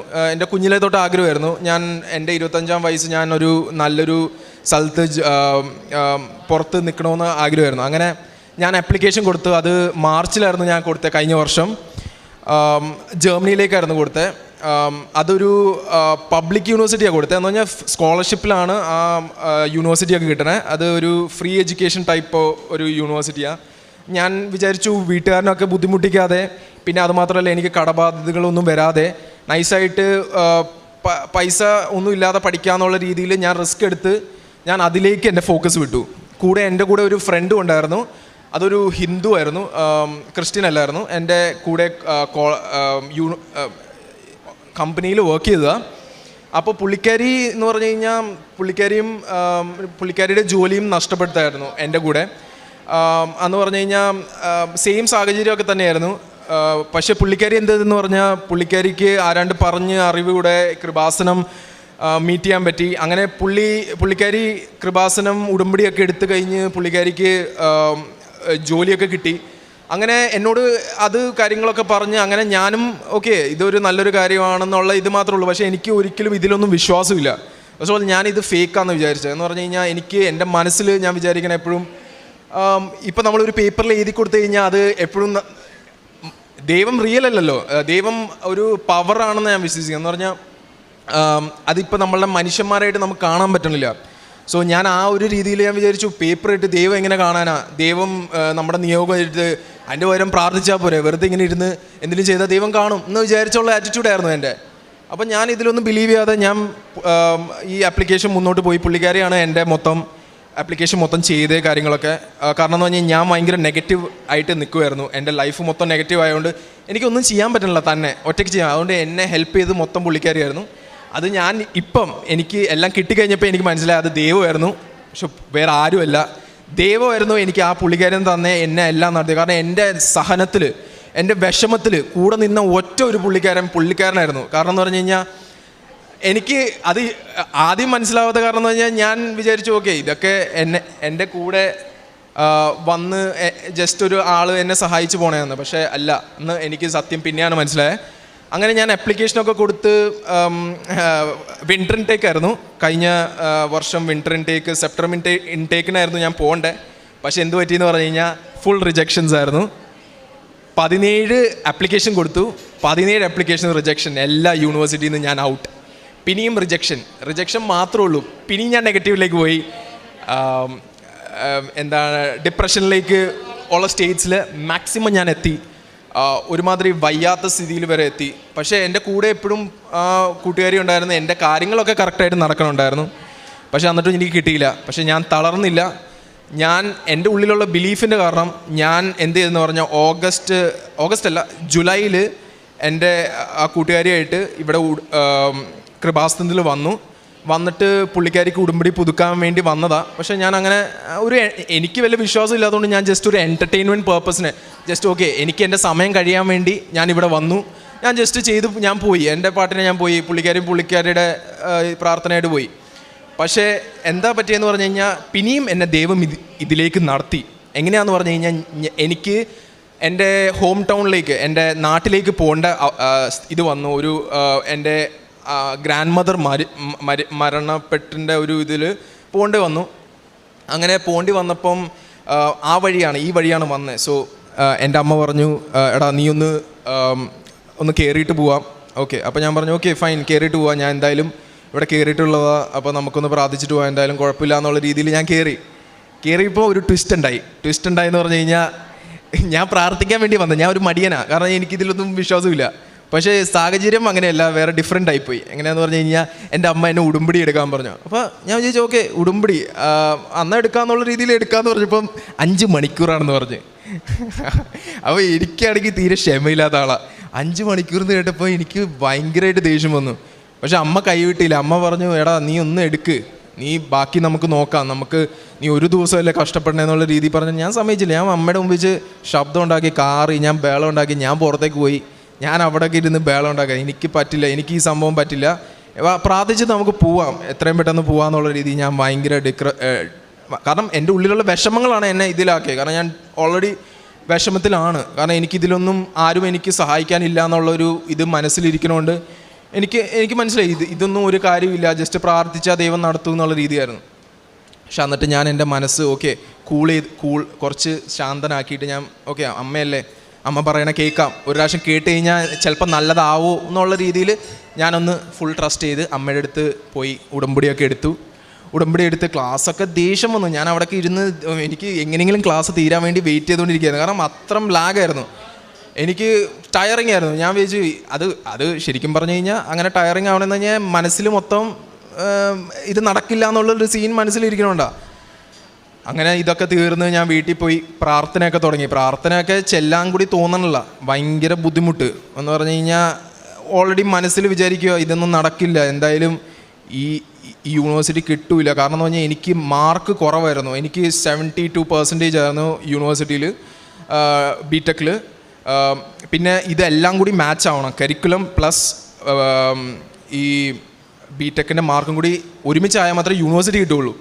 അങ്ങനത്തെ ഒരു സീൻ വന്നപ്പം ഒരിക്കലും കിട്ടില്ല എന്ന് ഏജൻസി വരെ എന്നോട് പറഞ്ഞു. ഞാൻ വിചാരിച്ചു ഇനി ഞാൻ എൻ്റെ കയ്യിൽ നിന്ന് വിടാതെ ഏജൻസിക്ക് കൊടുക്കാമെന്ന് വിചാരിച്ചു. കാരണം എന്ന് പറഞ്ഞാൽ ഇത്ര നാൾ ഞാൻ ചെയ്തതിൻ്റെ എന്തെങ്കിലും കുറവ് വെച്ച് കിട്ടാത്തയാണോ എന്ന് വെച്ച് ഞാൻ ഏജൻസി കൊടുത്തു.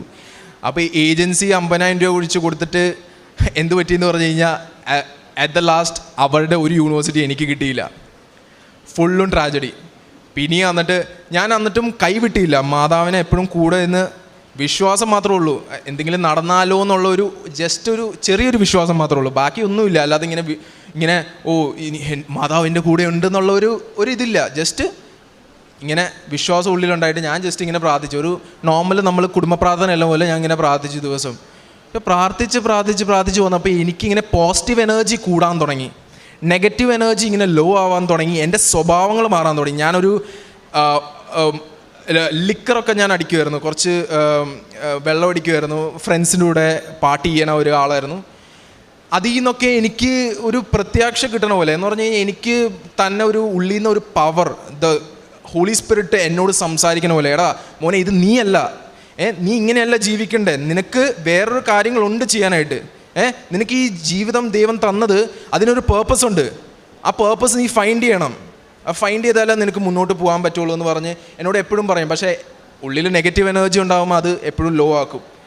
പക്ഷേ എന്നിട്ട് ഞാൻ തളരാതെ ഇരുന്ന് പ്രാർത്ഥിച്ചു. അങ്ങനെ പ്രാർത്ഥിച്ച് ഒക്ടോബർ ഇവിടെ റാലിക്കൊക്കെ ഞാൻ പങ്കെടുത്തു. കാരണം എനിക്ക് വേറൊരു ഹോപ്പില്ലായിരുന്നു, ഇത് മാത്രം ഹോപ്പുള്ളായിരുന്നു. കാരണം എനിക്ക് കിട്ടുന്ന എല്ലാം പോസിറ്റീവ് എനർജി ഇതിൽ നിന്നായിരുന്നുകൊണ്ട് ഞാൻ ആ കൂട്ടുകാരിയായിട്ട് ഇവിടെ വന്ന് റാലിയൊക്കെ പങ്കെടുത്തു. ആ സമയത്ത് ഞാൻ ഒറ്റ കാര്യം മാത്രം പ്രാർത്ഥിച്ചുള്ളൂ, ഈ യൂണിവേഴ്സിറ്റി കിട്ടാൻ വേണ്ടിയല്ല. ഞാൻ പറഞ്ഞു എനിക്ക് ഇത്ര നാൾ ജോലി കിട്ടിയില്ല, അറ്റ്ലീസ്റ്റ് കുറച്ച് സമയം, ഈ യൂണിവേഴ്സിറ്റി കിട്ടാൻ കുറച്ച് പിന്നെയാണ് എനിക്ക് കിട്ടണേ റിസൾട്ടൊക്കെ വരണേ. അപ്പോൾ അത്ര നാൾ എനിക്ക് ജോലി കിട്ടാൻ വേണ്ടി എന്തെങ്കിലും എനിക്ക് ചെയ്തു തരണമെന്നുള്ള രീതി ഞാൻ പ്രാർത്ഥിച്ചു. ഞാൻ ആപ്ലിക്കേഷൻ നേരത്തെ കൊടുത്തിട്ടുണ്ട്. പക്ഷേ എനിക്ക് 27-ാം തീയതി ഞാൻ റാലി പോണ മുമ്പ് എനിക്ക് ജോലിയുടെ ഇതായിരുന്നു, ജോലിയുടെ ഇൻ്റർവ്യൂ ആയിരുന്നു. 28-ാം തീയതി ഞാൻ റാലിക്ക് പോയി. വിത്തിൻ 2 days, നെക്സ്റ്റ് 2 days എനിക്ക് ജോലിയും കിട്ടി.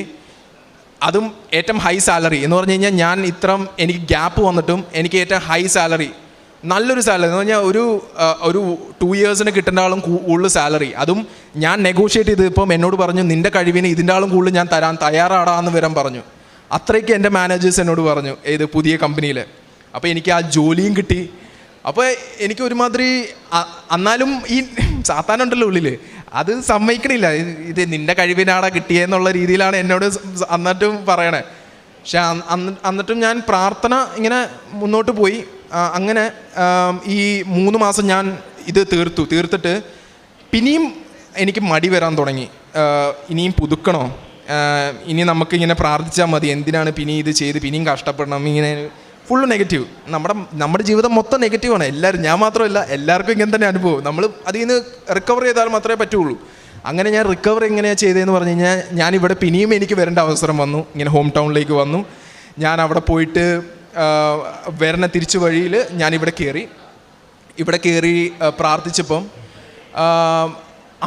അമ്മ പിന്നെയും പറഞ്ഞു ഉടമ്പടി എടുക്കാമെന്ന്. കാരണം പെട്ടെന്ന് തീരുമാനിക്കും എന്ന് അമ്മ പറഞ്ഞു. അപ്പോൾ ഞാൻ പറഞ്ഞു 2-3 മണിക്കൂർ എടുക്കും, പിന്നെയും ലാഗാവും, പിന്നെയും അത്ര നിൽക്കാൻ വയ്യ മമ്മി, ഞാൻ പോണേ, എനിക്ക് വയ്യ എന്നുള്ള രീതിയിൽ പിന്നെയും എന്നെ സാത്താൻ വലിച്ച് ഇങ്ങനെ പിടിച്ചു വെച്ചേക്കണേ.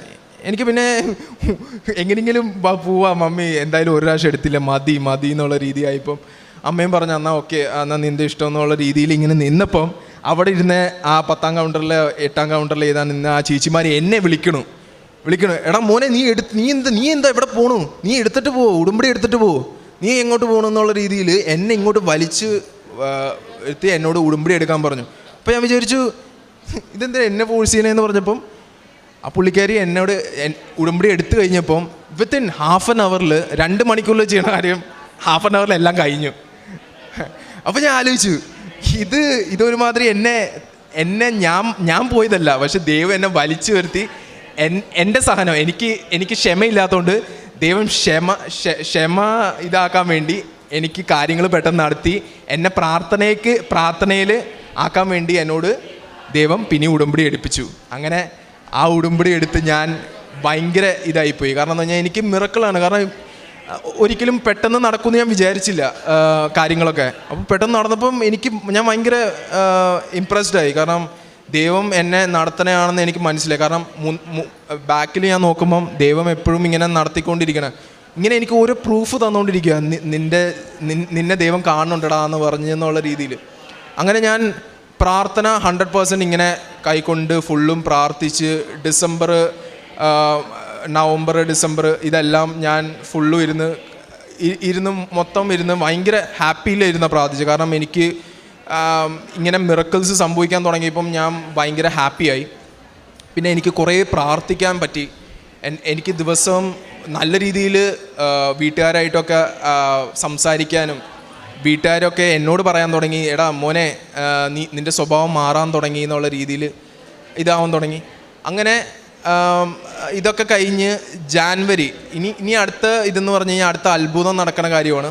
ജാനുവരി 5-ാം തീയതിയാണ് ഞാനിങ്ങനെ വീട്ടുകാരൊക്കെ പള്ളിയിൽ പോയിട്ട് വരുന്ന വഴിയിൽ എന്നോട് പറഞ്ഞു, എടാ വാ പള്ളിയിൽ പോയിട്ട് വാ, അവിടെ ആരാധനയൊക്കെ നടക്കുന്നുണ്ട്. അപ്പോൾ ഞാൻ പറഞ്ഞു ഞാനില്ല മമ്മി പോയിട്ട് വാ, എനിക്ക് വർക്കൗട്ട് ഉണ്ട്. കാരണം ഞാൻ ജിമ്മിനൊക്കെ പോണ ആളാണ്. അപ്പോൾ എനിക്ക് വർക്കൗട്ടും കാര്യങ്ങളുണ്ട്, അപ്പോൾ എനിക്കത് ചെയ്തേ പറ്റൂ എന്നുള്ള രീതിയിൽ ഞാൻ പറഞ്ഞു ഞാൻ വരില്ല എന്ന് പറഞ്ഞു. അപ്പോൾ ഞാൻ വർക്കൗട്ടിൽ പോയിക്കൊണ്ടിരിക്കുന്ന സമയത്ത് പെട്ടെന്ന് ഞാനിങ്ങനെ ഫോൺ നോക്കിയപ്പോൾ ഒരു മെയിൽ വന്നു. മെയിൽ എന്താണെന്ന് പറഞ്ഞു കഴിഞ്ഞാൽ you have been admitted to Julius Maximilian university at Wurzburg എന്ന് പറഞ്ഞു കഴിഞ്ഞാൽ എനിക്ക് അഡ്മിഷൻ കിട്ടി. ജർമ്മൻ യൂണിവേഴ്സിറ്റിയിൽ പബ്ലിക് യൂണിവേഴ്സിറ്റി ഫ്രീ എഡ്യൂക്കേഷനിൽ എനിക്ക് അഡ്മിഷൻ കിട്ടിയെന്ന് പറഞ്ഞ് എനിക്കൊരു ഓഫർ ലെറ്റർ വന്നു. എനിക്ക് ബിലീവ് ചെയ്യാൻ പറ്റാത്ത എന്താ കാര്യം എന്ന് പറഞ്ഞു കഴിഞ്ഞാൽ ഒരിക്കലും കിട്ടില്ല ഈ സാധനം. കാരണം എന്ന് പറഞ്ഞാൽ എൻ്റെ മാർക്ക് വെച്ച് 90% കിട്ടുന്ന ആൾക്കാർക്ക് 90 ബിടെക്കിൽ 90% കിട്ടിയ ആൾക്കാർക്ക് കിട്ടിയില്ല. അപ്പോൾ എനിക്ക് ഒരിക്കലും അറിയില്ല എനിക്ക് കിട്ടുമെന്ന്. ബിക്കോസ് 72%-ഉം 90-ഉം എവിടെയാണ് കിടക്കണേന്ന് എനിക്കറിയാം. സോ ഞാൻ എൻ്റെ ബ്ലാങ്ക് ആയിപ്പോയി, ബ്രെയിൻ മൊത്തം ബ്ലാങ്ക് ആയിപ്പോയി. ഞാൻ ചോദിച്ചു ഇതെന്താ നടക്കണേ, ഞാൻ ആരാന്ന് വരെ വിചാരിച്ചു പോയി. ശരിക്കും ഇത് ഞാനല്ല എന്നുള്ള രീതിയിലായിപ്പോയി ഞാൻ. എന്നിട്ട് ഞാൻ ഭയങ്കര ഇമോഷണലായിപ്പോയി ഭയങ്കരമായിട്ട്. കാരണം എന്ന് പറഞ്ഞാൽ ഞാൻ ഇത്ര നാൾ ദൈവത്തിനെ ചീത്ത പറഞ്ഞതല്ല, എനിക്ക് ഒട്ടും പുള്ളിക്കാരനെ ആരാണോ ഇതൊന്നും എനിക്ക് വലിയ ഇതില്ലായിരുന്നു. ഭയങ്കര ഒരു മാതിരി രീതിയിലാണ് ഞാൻ പ്രാർത്ഥനയൊക്കെ കൊണ്ടേ കാര്യങ്ങളൊക്കെ ഒരു സ്പിരിച്വൽ അല്ലായിരുന്നു. പക്ഷേ എന്നിട്ടും ഞാൻ എന്ത് തെറ്റ് ചെയ്തിട്ടും എന്നെ കൈ പിടിച്ച് പൊക്കി താഴേന്ന് പൊക്കി ഫ്രണ്ടിലേക്ക് ഇടുന്ന ഒറ്റ ദൈവമായിരുന്നു, അത് യേശു ക്രിസ്തു ആയിരുന്നു. എനിക്ക് നടത്തിയ പാതകളാണ് ഇത് എന്ന് ഞാൻ വിശ്വസിക്കുന്ന രീതികളാണ്. അല്ലാതെ കൃപാസനം എന്ന് പറഞ്ഞു കഴിഞ്ഞാൽ ഒരു നമുക്ക് എല്ലാം അത്ഭുതം കിട്ടുന്ന സ്ഥലമല്ല. പക്ഷേ ദൈവം തരുന്ന ഒരു പാതയാണ്, നിനക്ക് പ്രാർത്ഥിക്കാൻ വേണ്ടി ദൈവം തരുന്ന ഒരു പാതയാണ്. നീ നേരെ നിനക്ക് ദൈവത്തിനോട് കൂടുതൽ അടുക്കാനും അതിനുവേണ്ടി എല്ലാ മനുഷ്യർ ഈ ലോകത്ത് ദൈവത്തിനോട് അടുക്കാൻ വേണ്ടിയാണ് ദൈവം പറഞ്ഞേക്കണം. അതിനുവേണ്ടി അല്ലാതെ നമ്മുടെ കാര്യങ്ങൾ സാധിക്കാൻ വേണ്ടി ഒരിക്കലും നമ്മൾ ദൈവത്തിനെ കാണാൻ പാടില്ല. നമ്മൾ ദൈവത്തിനോട് പ്രാർത്ഥിക്കണ്ടേ, നമ്മൾ ദൈവത്തിനോട് കൂടുതൽ അടുക്കാൻ വേണ്ടി മാത്രമാവണം. അങ്ങനെ ഞാൻ ഭയങ്കര ഇമോഷണലായ ആ ഒരു സ്റ്റേജിൽ. എന്നിട്ട് ഞാൻ വേറൊന്നും എൻ്റെ മൈൻഡിലില്ലായിരുന്നു. ഞാൻ ഡയറക്റ്റ് ഓടി പള്ളിയിലേക്ക് ചെന്ന് ഞാൻ അപ്പം തന്നെ എനിക്കൊന്നും അറിയില്ല. ഞാൻ എന്നെ തന്നെ മറന്നുപോയി. കാരണം എന്ന് കഴിഞ്ഞാൽ എനിക്കെൻ്റെ സ്ട്രഗിൾസ് എൻ്റെ തലയിൽ അറിയാം. ഇതൊക്കെ എന്താ നടക്കണേന്നും കൂടി എനിക്കറിയില്ല. ഞാൻ ഭയങ്കര കരഞ്ഞുപോയി. എന്നിട്ട് ഞാൻ ഓടി പള്ളിയുടെ ഫ്രണ്ടിൽ പോയിട്ട് ഞാൻ കൈ വിരിച്ച് പ്രാർത്ഥിച്ച്, ദൈവമേ എനിക്ക് വേറെ ആരും ഇല്ലാത്തപ്പം അങ്ങ് മാത്രമുള്ളായിരുന്നു, എല്ലാവരും എന്നെ കൈവിട്ട്, പക്ഷെ അങ്ങ് എന്നെ മുന്നോട്ട് നടത്തിയെങ്കിൽ എന്നെ ഇനി എൻ്റെ ജീവിതത്തിൽ ഞാൻ ഒറ്റയ്ക്കാണെങ്കിലും അങ്ങ് എന്നെ നടത്തും എന്നുള്ള വിശ്വാസം എനിക്ക് തന്നതങ്ങ. അതുകൊണ്ട് ഞാൻ എവിടെ പോയാലും എവിടെ ഞാൻ ആയാലും അങ്ങ് മതി. ഇന്ന് നിൻ്റെ അമ്മ മരിക്കും, നാളെ നിൻ്റെ അപ്പം മരിക്കും, എനിക്ക് തന്ന വചനങ്ങളാണ് ദൈവം. ഇന്ന് നീ നാളെ, അന്ന് നീ കരയല്ലേ, അന്ന് കരഞ്ഞാൽ നീ തീർന്നു, പക്ഷേ നിൻ്റെ കൂടെ എപ്പോഴും നിൽക്കണേ നിൻ്റെ ദൈവമാണ്. ഫുൾ ലൈഫ് ലോങ് നിൻ്റെ കൂടെ ഉണ്ടാവും. അമ്മ അപ്പനൊക്കെ നാളെ മറ്റന്നാളൊക്കെ പോകും, അല്ലെങ്കിൽ മരിക്കും, അല്ലെങ്കിൽ ഇതൊക്കെ എവിടെയെങ്കിലുമൊക്കെ നിന്നെ വിട്ട് പോകേണ്ട ആൾക്കാരാണ്. പക്ഷെ എപ്പോഴും നീ ഒറ്റയ്ക്കാകുമ്പോൾ അവൻ മാത്രമേ നിൻ്റെ കൂടെ ഉണ്ടാവുള്ളൂ എന്നുള്ളൊരു വിശ്വാസം എൻ്റെ ഉള്ളിൽ തന്നു. ഞാൻ ഇൻഡിപെൻഡൻ്റ് ആവാൻ തുടങ്ങി. അന്ന് തൊട്ട് ഞാൻ ഇൻഡിപെൻഡൻ്റ് ആയി. പിന്നെ ഏത് കാര്യം ഞാൻ ഒറ്റയ്ക്ക് ചെയ്യാൻ തുടങ്ങി. എൻ്റെ കാര്യങ്ങൾ ഞാൻ നേരാവണ്ണം ഞാൻ ബാക്കി നടന്ന എല്ലാ കാര്യങ്ങളും, വിസ പ്രോസസ്സ് ആണെങ്കിൽ ഒരു ഏജൻസിയും ഒരു ഇതും കൊടുത്തില്ല. ഞാൻ ഒറ്റയ്ക്ക് ഞാൻ സ്വയമായിട്ട് ചെയ്യാനുള്ള വിശ്വാസം എനിക്ക് അന്ന്. വിസ പ്രോസസ്സ് എന്ന് പറഞ്ഞാൽ 10-30,000 രൂപ കൊടുത്ത് ചെയ്യണ ഒരു പ്രോസസ്സാണ്. ഈ കുറേ ഫയൽസും കാര്യങ്ങൾ അതൊക്കെ ഞാൻ ഒറ്റയ്ക്ക് ചെയ്ത് എനിക്ക് വിസയും കയ്യിൽ കിട്ടി. വിത്തിൻ 20 ഡേയ്സിൽ എനിക്ക് വിസയും കിട്ടി. പിന്നെ ഞാൻ ഈ 26 മാർച്ച് ഞാൻ പോവാണ്. മാർച്ച് 26 ഞാൻ ജർമ്മനിയിലേക്ക് പോവാണ്. അപ്പോൾ എനിക്കിത് പറയണമെന്നുണ്ട്, പക്ഷേ എനിക്ക് എൻ്റെ ലൈഫ് സ്ട്രഗിൾസ് ഇടയ്ക്ക് എന്നെ ഡൗൺ ആക്കും. പക്ഷേ ഞാൻ പറയണ ഒരു കാര്യമുണ്ട്, നമ്മളെപ്പോഴും ദൈവത്തിൻ്റെ കൂടെ നിന്ന് കഴിഞ്ഞാൽ അവൻ നിന്നെ കൈവിടിയില്ല എന്ന് ഉള്ള ഒരു വിശ്വാസം ഞാൻ എന്താ പറയുന്നത് പറഞ്ഞാൽ, ഞാനൊരു യൂത്താണ്. ഞാനൊരു ഒരു യൂത്ത് എന്ന് പറഞ്ഞു കഴിഞ്ഞാൽ ഒരു 25 ഏജുള്ള ഒരാളാണ്. അങ്ങനത്തെ ഒരാൾ പറയുമ്പോൾ നിങ്ങൾക്ക് വിശ്വസിക്കാൻ പറ്റും എത്രമാത്രം എൻ്റെ ലൈഫിൽ ഇൻഫ്ലുവൻസ് ആയ ഓരോ കാര്യങ്ങൾ. അതിലെ കൂടെ നിങ്ങൾ ഒരിക്കലും നിങ്ങൾക്ക് വിഷമങ്ങൾ വരുമ്പം ദൈവത്തിനെ കുറ്റം പറയാതെ ദൈവത്തിനോട് കൂടുതൽ അടുക്കാൻ നോക്കുക. അവൻ ഏത് സമയത്തും, ചിലപ്പോൾ ആ സമയത്ത് നടത്തൂലായിരിക്കും, എനിക്ക് ആ സമയത്ത് നടത്തിയിട്ടില്ല ദൈവം, പക്ഷേ സമയം എപ്പോഴാണോ അന്ന് നടത്തും.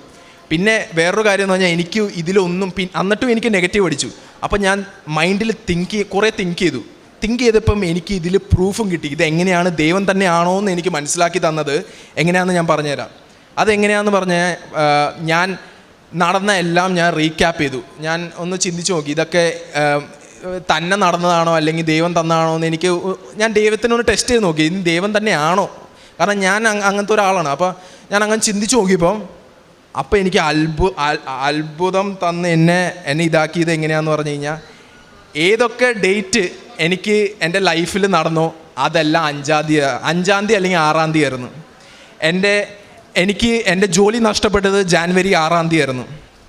ഞാൻ കൃപാസനത്തിൽ ഉടമ്പടി എടുത്തത് ഓഗസ്റ്റ് 6-ാം തീയതി ആയിരുന്നു. എനിക്ക് ജോലി കിട്ടിയത് നവംബർ 6-ാം തീയതി ആയിരുന്നു എനിക്ക് ജോലി കിട്ടിയത്. പിന്നെ ഇപ്പോൾ എനിക്ക് അഡ്മിഷൻ കിട്ടിയത് 5-ാം തീയതി ആയിരുന്നു. പിന്നെ എൻ്റെ വിസ ഡേറ്റ് ഇപ്പോൾ എൻ്റെ വാലിഡിറ്റി തുടങ്ങിയത് 5 മാർച്ചിന് എനിക്ക് തുടങ്ങി. അപ്പോൾ തന്നെ അറിയാം ദൈവം അതിൽ പറയുന്നുണ്ട്, എടാ നിനക്ക് ഞാൻ തന്നെയാ തന്നേന്ന് ദൈവം പറയുന്നുണ്ട്. എല്ലാ ഡേറ്റും കോയിൻസിഡൻസ് ആവാൻ പറ്റില്ല ഒരിക്കലും. അതാണ് ഞാൻ വിശ്വസിക്കുന്നത്. കാരണം എല്ലാം 5 അല്ലെങ്കിൽ 6 ദൈവത്തിന് വേണമെങ്കിൽ വേറെ ദിവസം തരായിരുന്നു. ചിലപ്പം 10-ാം തീയതി എനിക്ക് അഡ്മിഷൻ തരായിരുന്നു, പക്ഷെ 10-ാം തീയതി എനിക്ക് തന്നില്ല. എനിക്ക് കറക്റ്റ് 5-ാം തീയതി തന്ന എന്തിനാ? ദൈവം പറയാം, എടാ ഞാനുണ്ടടാ നിൻ്റെ കൂടെ, നീ മുന്നോട്ട് പോ, ബാക്കി ഞാൻ നടത്തിത്തരാം നിനക്ക്. നീ എൻ്റെ കൂടെ ജസ്റ്റ് നിന്നാൽ മതി, ബാക്കി ഞാൻ കോൺഫിഡൻസ് നിനക്ക് തരാം, നീ പേടിക്കണ്ടടാ, ഞാൻ നിൻ്റെ കൂടെ ഉണ്ടെന്നുള്ള ഒരു വചനമാണ് എൻ്റെ മനസ്സിൽ ഇപ്പോഴും ഇരിക്കണേ. അത് ഞാൻ എപ്പോഴും മുന്നോട്ട് കൊണ്ടുപോവുകയും ചെയ്യും. ഈ ജീവിതം മൊത്തം ഞാൻ പുള്ളിക്കാരൻ്റെ കൂടെ നിൽക്കുകയും ചെയ്യുന്നുള്ള വിശ്വാസം ഞാൻ എപ്പോഴും നടത്തും. പിന്നെ എൻ്റെ കാരുണ്യ പ്രവർത്തികൾ ഞാൻ ചെയ്തതെന്ന് പറഞ്ഞാൽ, ഞാൻ പറഞ്ഞില്ലേ ഞാനൊരു മടിയനായതുകൊണ്ട് ആദ്യം ഞാൻ കുറച്ച് ലാഗ് വരുത്തി. കുറച്ച് മാസം ഞാൻ പത്രമൊക്കെ വിതരണമൊക്കെ കുറഞ്ഞു. പക്ഷേ ഞാൻ എപ്പോഴും ഒരു ഹെൽപ്പിംഗ് ഒരു പേഴ്സണാണ്. ഞാൻ എപ്പോഴും പുറത്ത് പോയാൽ തന്നെ ആൾക്കാർക്കൊക്കെ ഫുഡ് വാങ്ങിച്ചു കൊടുക്കും, പാവങ്ങൾക്ക് ഇതൊക്കെ ചെയ്തും. അതല്ലാതെ തന്നെ ഞാൻ ചെയ്യണ ഒരു വ്യക്തിയാണ്. അപ്പോൾ ഞാൻ അതൊക്കെ നടത്തിയിട്ടുണ്ട്. പക്ഷേ എനിക്ക് ഇതിലൊന്നുമല്ല വിശ്വാസം. നിൻ്റെ മനസ്സ് ദൈവം കാണുന്നുണ്ട്. എല്ലാവരുടെയും മനസ്സ്, ഇവിടെ നിൽക്കുന്ന എല്ലാവരുടെയും മനസ്സ് ദൈവം കാണുന്നുണ്ട്. അത് നിങ്ങൾ നല്ല രീതിയിൽ നല്ല എന്തെങ്കിലും കുറ്റങ്ങൾ മനസ്സിലുണ്ടെങ്കിൽ അതെല്ലാം ഒന്ന് ദൈവത്തിനോട് ക്ഷമ ചോദിച്ച് പറഞ്ഞാൽ മതി.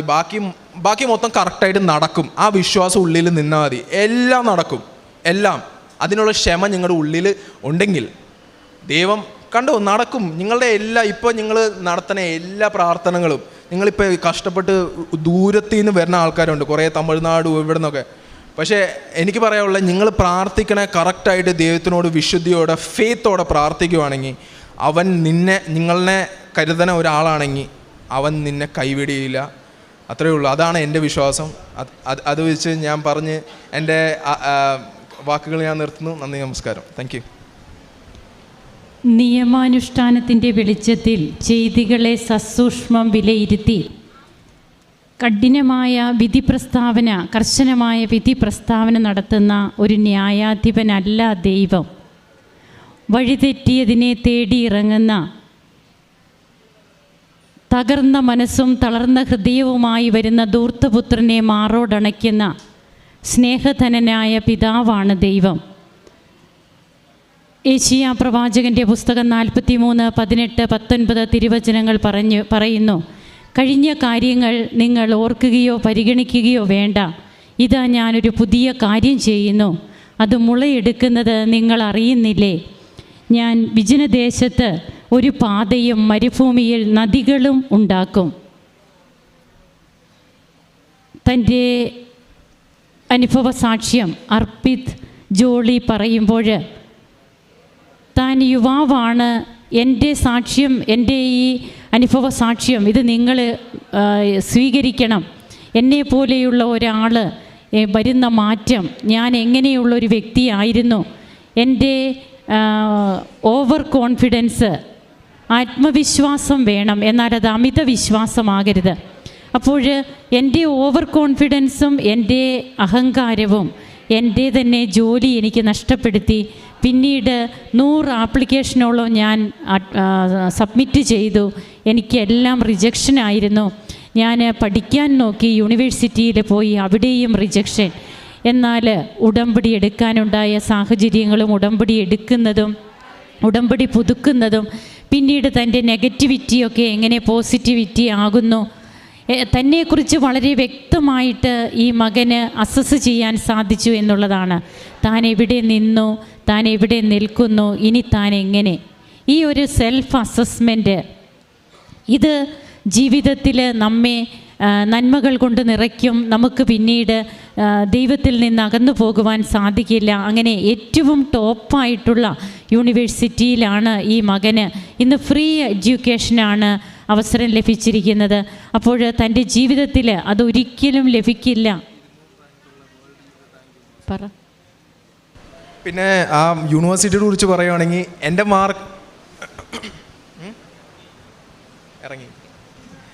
എൻ്റെ യൂണിവേഴ്സിറ്റിയെ കുറിച്ച് പറയുകയാണെങ്കിൽ എൻ്റെ യൂണിവേഴ്സിറ്റി എനിക്ക് കിട്ടിയത്, ഞാൻ പറഞ്ഞില്ലേ, എൻ്റെ സ്കോർ അനുസരിച്ച് 72% എനിക്ക് കിട്ടിയിട്ടുള്ളൂ. പക്ഷേ എൻ്റെ യൂണിവേഴ്സിറ്റി എന്ന് പറഞ്ഞാൽ വേൾഡ് റാങ്കിങ് 200 ആണ്. 200 റാങ്കിൽ കിട്ടണമെങ്കിൽ അത് ഒരിക്കലും പോസിബിൾ അല്ല. ഒരു ടോപ്പ് റാങ്ക് ആൻഡ് അതിൻ്റെ കോഴ്സ് എന്ന് പറഞ്ഞു കഴിഞ്ഞാൽ ഞാൻ ഉദ്ദേശിച്ച അതേ കോഴ്സ് കമ്പ്യൂട്ടർ സയൻസ് തന്നെയാണ് എനിക്ക് കിട്ടിയത്.